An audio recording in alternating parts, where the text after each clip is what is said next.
This your boy Knicks back with another video.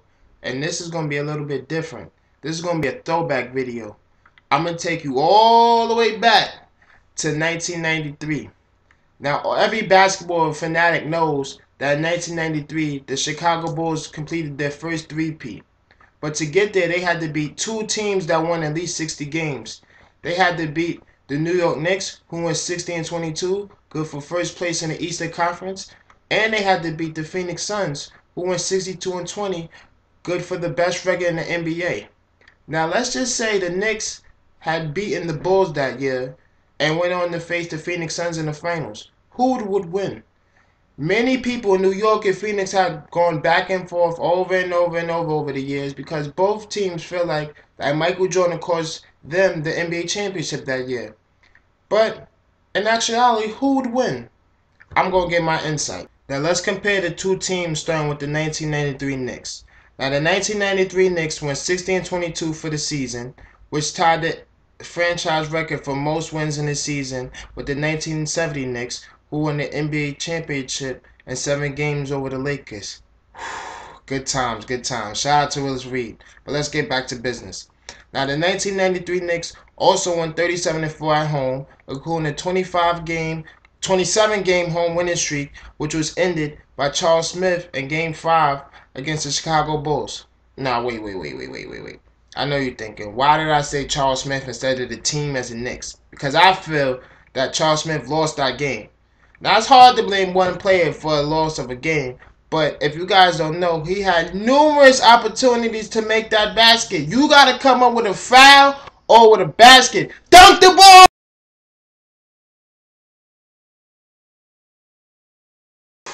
My bad, y'all. I just had a moment. I went through therapy for this game. Everybody knows that was one of the worst losses in Knicks history. But I'm good now, I promise. I'm good. Let's get back to business.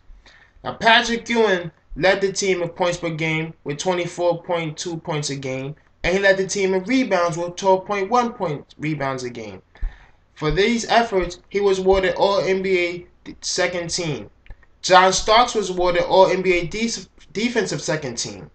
Pat Riley won NBA Coach of the Year that year for leading his team to 60 wins that year, which I mentioned earlier was tied for the best in franchise history. The Knicks under Pat Riley were all about their defense, but 1993 was the highlight of their defense in my opinion. Now, some people may argue 1992, and you won't have an argument for me, but I think 1993 was their best defensive squad. Maybe I'll make a video on 1992 Knicks versus the 1993 Knicks one day. But for this video, it's all about the 1993 Knicks, alright? Now, the 1993 Knicks were first in the league in opponents' points per game. Teams only scored 95.6 points a game against the New York Knicks. As I mentioned earlier, John Starks was named to the All-NBA defensive second team. But I also feel like Patrick Ewing should have made the first All-NBA defensive team because he was the anchor of the best defense in the NBA. Now, the Knicks had trouble scoring the ball. They were 24th in the league in scoring, only scoring 101 points a game. Some may classify the 1993 Knicks as ugly, but it was wonderful basketball to me. You know why? Because they kept winning. Now, let's talk about the New York Knicks in the playoffs. Actually, the first 2 rounds, the Knicks had it pretty easy. They beat the Pacers in 4 games, and they beat the Hornets in 5 games. But unfortunately, them damn Chicago Bulls, Michael Jordan, we hate you, they beat the New York Knicks in 6 games, even though the New York Knicks won the first 2 games at home.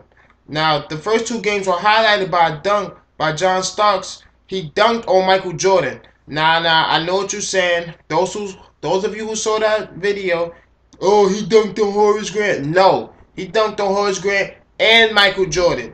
Get over it, Jordan fans. Everybody got dunked on. I admit it when Michael Jordan and Scottie Pippen dunked on Patrick Ewing, so why can't we have our dunk?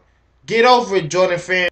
But I guess you Jordan fans, y'all got the last laugh, right? Because y'all won this series, so I guess we should move on.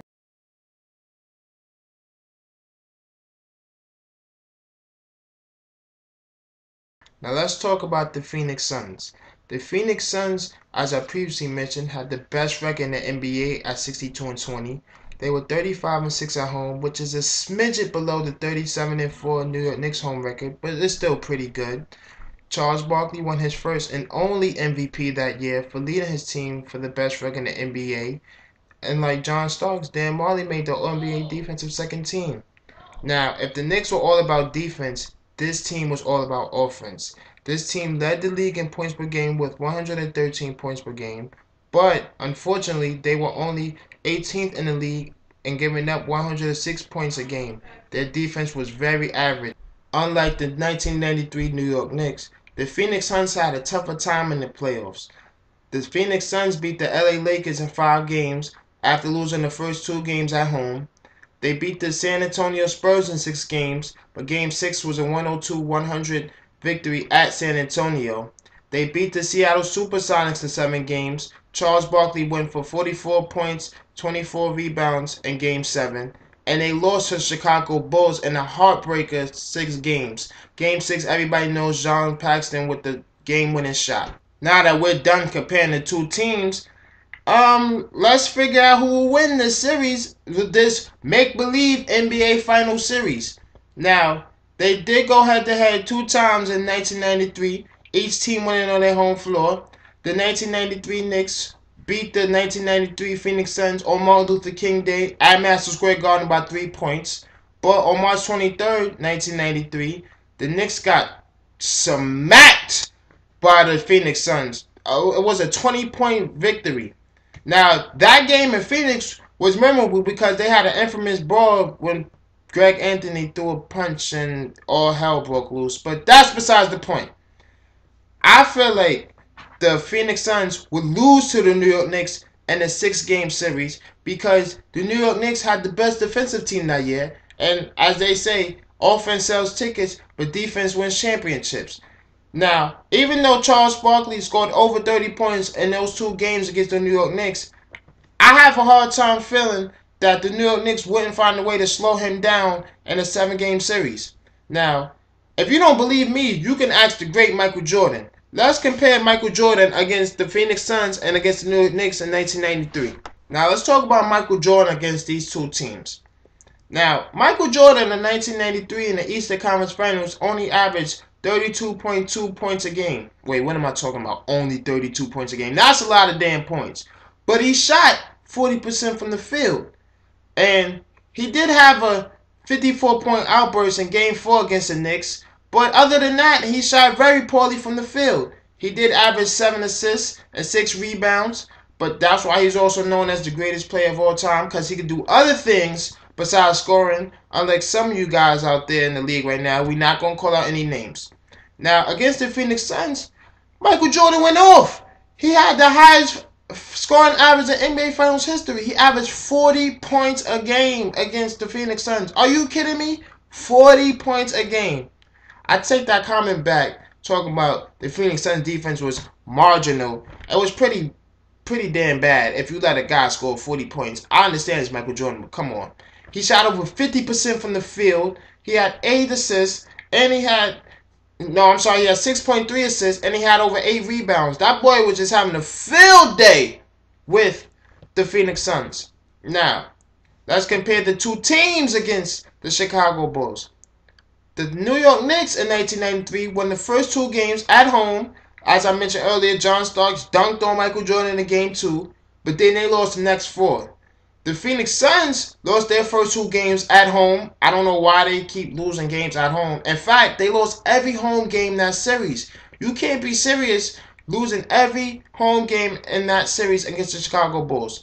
Now, they did win 2 road games at Chicago, highlighted by a triple overtime game in Game 3 and a Game 5 known as the Save the City game. But as I mentioned, I cannot take you seriously if you cannot win a home game in the NBA Final Series. In conclusion, my prediction for this fake NBA Final Series would be the Knicks in 6 games, and here's why.